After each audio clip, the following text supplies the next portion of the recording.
Minecraft 1.20 could definitely be an end update. With the previous updates focusing on the Nether and Overworld, it only makes sense.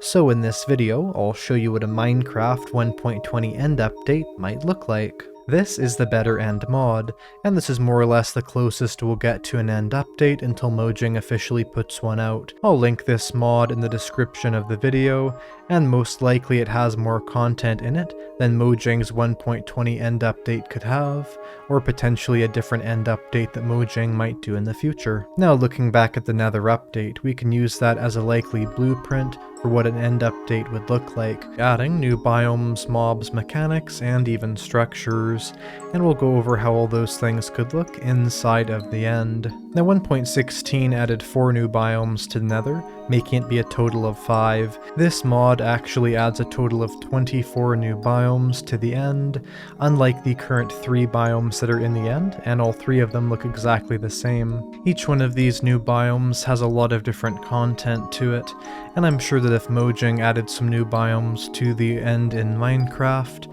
they would definitely all have their own unique features as well, much like the 4 new biomes they added to the Nether. So for instance, we have a biome like this, known as the Amberlands. Now to me this looks somewhat like a fall forest with these interesting lamps and lanterns, and almost all the new biomes added in this mod are types of forests. For instance, we have the beautifully atmospheric Blossoming Spires biome. Now this biome seems to be roughly based on a traditional Japanese tree, and of course here we have all these bright and vibrant colors. Of course these items are all obtainable as well, so for instance we could collect up some of this bushy grass, with even flowers that grow on the trees, which function a lot like the twisting and weeping vines of the Nether. It's awesome to explore around mods and see all the new things that could be added to the game, and it reminds me of the fact that every day thousands of new people see my content, but if they never subscribe, it's unlikely they'll see it in the future again. So if you don't want to miss out, be sure to subscribe with notifications on so you can not only see my live streams, but also see all my regular new content without missing anything. Something you may be thinking is, these biomes look cool, but if let's say Mojang added these into the end, they really wouldn't fit the exact theme. And although that is definitely true, this mod also adds in some interesting biomes that I do think blend into the end's theme a lot more. So for instance, we have the Chorus Forest. Now this mod changes the textures of the chorus, as you can see right here. However, they do basically function the exact same, which is nice. And you can see here the Chorus Forest, which not only includes these beautiful chorus plants, which have a nice texture, but also grow basically the exact same way as they did before. It also has these absolutely massive trees. In fact, I would say this entire mod is characterized by giant trees, but they also have a sort of grass that grows on top of the end stone here, and that's actually called Chorus Nylium in this mod.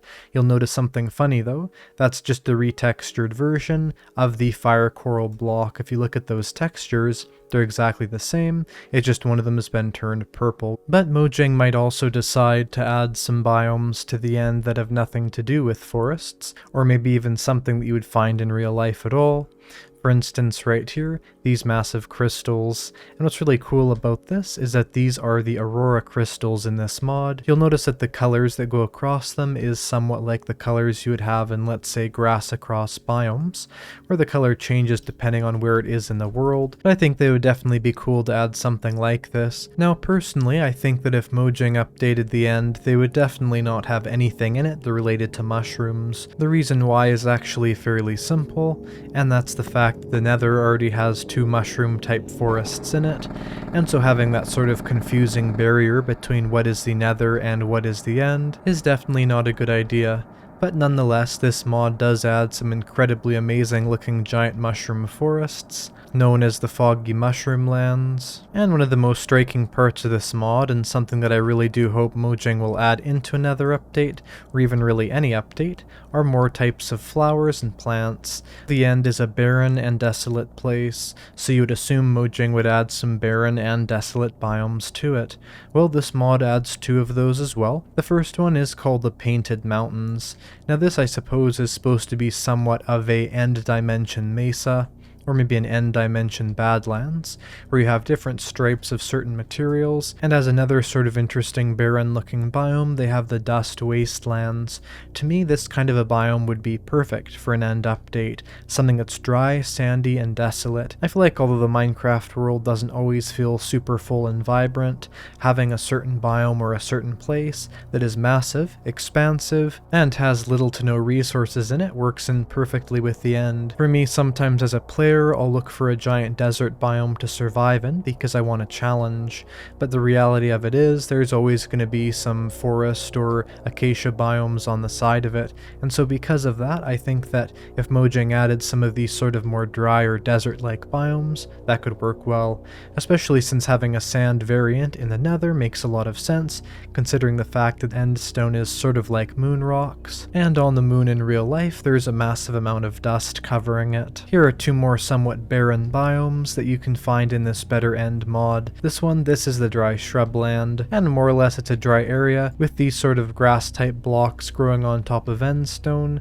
and of course some shrubs that grow on top of it. Now I don't think Mojang would actually add a biome like the one I'm in right now, because it seems like if anything it would blend into the Nether more than the End, but nonetheless it is definitely an interesting biome as well. This is known as the Umbra Valley. There are certainly some interesting mechanics around here. So for instance, we have this sort of material that's growing on top of these blocks, reminding me of maybe a spider web going on top of here. Again, I really don't think these themes do necessarily fit into what Mojang would likely do for an end update, but it is interesting to look at what we could potentially see for maybe 3 or 4 biomes that they might add to the end. Now in another mushroom themed biome is the Umbrella Jungle. I do find it to be such an interesting biome because not only do we have these purple blocks that make up part of these mushrooms, we also have the even larger mushrooms above us, more of these moss items that look a lot like flowers. I would say that realistically, looking for an end update, I would be pretty shocked if they did something like this, but we could even see Mojang add something like this eventually to the overworld. These Mega Lake Groves, as they're called. We have these lotus plants that are floating in the water here, which is incredibly beautiful. Something I do really like about the generation that they've added in is these strange icy spike balls that go around. And you'll notice a couple things. The first thing is that some of these blocks do give you the sort of powdered snow freezing effect like you can see right there. And I think that the end dimension is a bizarre place, so I'd say that having bizarre generation that does bizarre things is going to really get the point across. The overworld had its own cave update, although the Nether never did, because the Nether is basically a giant underground cave in the lore of the game. But this mod adds something interesting, which is cave biomes to the end. We sort of think of caves to be something that should only be in the overworld, but having them in the end could definitely be a big addition to the game. They even have sort of like an end variant of dripstone here, some end variants of amethyst blocks, and even a end cave moss. Now we do have the Chorus Forest, but for an even larger treed and more dangerous biome, we have it right here, and that is the Shadow Forest. Now, do you think that 1.20 should be the end update? Comment your thoughts down below, and also what you think of the Better End mod. If you think this mod would make a great end update, or one that goes just a little bit too over the top. Now, very strange biome, but also generated structure that this mod adds is the Dragon Graveyard biome. And you'll notice in this biome we have lots of obsidian pillars. I love this because it adds a ton of lore to this area. Also, of course, all the different mushrooms and weird plants growing here. You'd assume that would be growing in this area due to all the dragons that died here, but it's hard to say. And of course, these ruined obsidian portals that generate around the area do tend to be a sign there's not just one dragon fighting island in the world. In fact, there's many of them. Just the one that we did is the very last one in the entire end dimension. Now, the second type of thing that Mojang will absolutely add if there is an end update is new generation, just like how there was the ruined portals in the Nether update, as well as the Bastion remnants. And this mod adds some interesting new structures to the end as well. And although I'm not going to go into the specific mechanics of anything here, just because it's not really useful into saying what 1.20 could be like, still there are some new blocks with some interesting features to them that definitely merge mechanics and structures. So for instance, something that's unfortunate with a lot of Minecraft's normal generation is that once you've destroyed it, there's really nothing special about it. Outside of, let's say, the ancient city's reinforced deep slate, or just a Stronghold's End portal, most things are basically replaceable. And so adding something where you actually have to travel to the end to get a certain item, maybe to complete a certain task, will really encourage more players to go there, instead of just stopping there maybe once or twice in their entire journey in the game, just to get some Elytra and get out. But speaking of Elytra, what might Mojang do to the end cities, and what did this mod do to them? Well, to begin, this mod definitely added some history to the end. Just like there's ruined portals, we have here ruined end ships. Now unfortunately these ruined end ships never have the Elytra in them, and the chests are looted and empty, but still it gives us this appearance of a lived-in world, and a place where there potentially was some disasters at certain points, and maybe danger in different places that you have to be aware of. So would Mojang add maybe some ruined end ships around the end? I think that could definitely be very likely actually, just as it seems to be somewhat in line with how they generally do updates. But let's look at the end cities and the end ships that have not crashed. Now unfortunately this mod does not directly change the appearance of most end cities, however this is very much in line with what Mojang will likely do if there is an end update. The reason why we know this is that Mojang did not change the abandoned mine shafts in the cave update. They did slightly, but again basically not at all. Mojang also did not change the nether fortresses in the nether update, so I don't see why they would change the end cities if there was an end update, and I'm assuming the mechanics around that would all work the same as well, just like the nether fortress mechanics work all the same. And of course, because you'd very likely have Elytra when you're around exploring the end, I think that a lot of this massive and overly exaggerated terrain would look a lot more small and a lot more realistic if you are just flying around and not having to painfully trek through every single inch of these crazy biomes. Back to the end cities, although this mod really doesn't change them much at all, sometimes you will have the foliage from surrounding biomes generate on them, which is a lot like nether fortresses, where you can, let's say, have some of the warped or crimson parts of different fungus forests generate inside of the nether fortress. Although one thing that is different about the end cities is the fact that you can have new music discs in them, and so interestingly enough this mod adds 4 new music discs into the game. Now one somewhat strange generation you can find in the end umbrella jungle are these sort of outpost towers. Not only do they feature an actual 3D ladder, which is pretty cool, inside of them we have these sort of lanterns, and as well as that a very small outpost looking area, and inside of this a treasure chest having some different materials from this mod. Now of course this mod does add into it some more tiers of different items and things, and I think it only makes sense to have different structures like this generate in the biomes, as they do make the world seem a lot more lived in and not like you're the only person who's ever gone to this area. But it doesn't just add in a couple new structures and a massive amount of new biomes. There's another really cool major thing that it adds in, and that is some new mobs. And funny enough, for the end, a place that currently has no water that generates inside of it. 2 of these mob types generate in the water. The first one we can view right down here, and it seems to function very similarly to a pufferfish, and that's known as a Cubozoa mob. And I would say that generally this mob does tend to remind me of a jellyfish. You do get gelatin upon killing them, sort of like how you would get ink sacs from squids or something. I really enjoy the texture of this mob, and of course resembling somewhat of a poisonous jellyfish. Certainly an underwater type mob we do not currently have in Minecraft, as there's really nothing resembling jellyfish in the modern game. Sometimes you can find end fish in different areas, and these sort of neon-like fish can generate in basically any lake type generation throughout the entire better end. And these can even be cooked and eaten as a decent food source, or picked up like you could maybe pick up any other fish type in the game. And although I would be incredibly shocked if Mojang added fish to the nether, it is still interesting to imagine what it would be like if Mojang added all kinds of interesting sort of alien ecosystems to the game. Fish are fine, but what about a new hostile mob?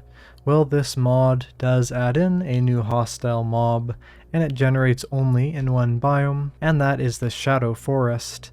Now the Shadow Forest, of course, is something that already just by the name seems like an evil and dangerous place, which it is. As you saw right there, I just got the blindness effect, which you can get from some of the plants that generate here. However, be aware, because although there are the occasional Endermen in the Shadow Forest, there's also the Shadow Walkers.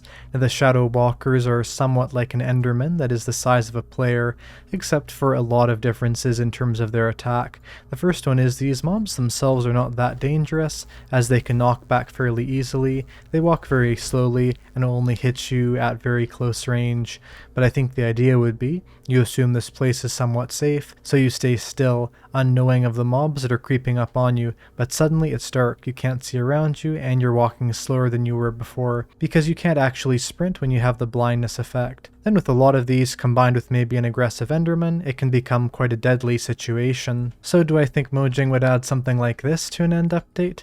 I think that could actually be fairly possible. Now this mod does add in another mob that features a lot of similarities to the bees. These are the silk moths, and with them you can farm and make silk. I think that although we probably would not see this exact mod in a Mojang end update for 1.20, I do think that adding in some more farmable mobs could definitely be a good idea. And what about blocks? There seems to be a lot of them in this mod. This mod alone adds in 9 new wood types. That would actually double the amount of wood types that are in Minecraft already, which I definitely know for a fact that a Mojang end update would not do. However, potentially adding 1 new wood type, or maybe 2 new wood types to the end, I wouldn't be shocked at all. And of course they probably would look something like this, maybe purple or pink or some sort of end related color. But there's not just 9 new wood types, there's also 7 new stone types.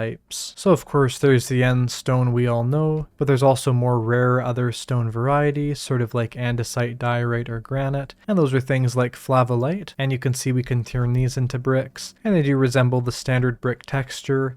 There's also a lot of new ores in this mod, and for instance you can see here we have thalassium ore, and there's a lot of other ores as well. And the Painted Mountains is a great place to see some of the other stone types there are. And although I do not think it's likely that Mojang will add 7 new stone types for the end, it would actually make a lot of sense if they added 1 or 2 new stone types. Why? Well, if we're going back to the Nether update as sort of a guide of what they could potentially add or not add, they actually did add 2 new stone types, or somewhat stone types, to the Nether. The first one is Blackstone, which is 100% a stone type, just in the way it works. But as well as Blackstone, we also have Basalt. So something you should look out for if there is a Mojang 1.20 end update is some new types of end stone, and maybe even like what this mod adds, some end dust, also known as end sand. And of course lots of plants have been added as well along with those wood types and block types. For instance, another cactus. And of course, being bizarre alien cactuses, they can even grow off of the sides of blocks, up, down, all around, and just really be something that fits in well. Now in creative, we can quickly take a look at all the different blocks that this adds. It is an insanely large amount, and you can just see here that this literally adds to it probably more blocks and items than we have in the entire game so far. Now certainly there is literally no chance that Mojang would do that. And you can see here we have an interesting thing where there's a combination of elytra and armor. So anyway, you can upgrade yourself like this by going through the upgrade path to getting these that have been added in this mod. You can also have this type of armor that seems to look a little bit more like standard armor does within the game. Now something awesome about this mod is that they add a lot of new mechanics to it, a new feature called Infusion Rituals, and of course, like I was just showing, getting better tools as well as better armor. Anyway, I hope you enjoyed that video about what we could potentially see in an end update from Mojang. If you enjoyed it, make sure to press the like button. I'll see you in the next video, and have a great day.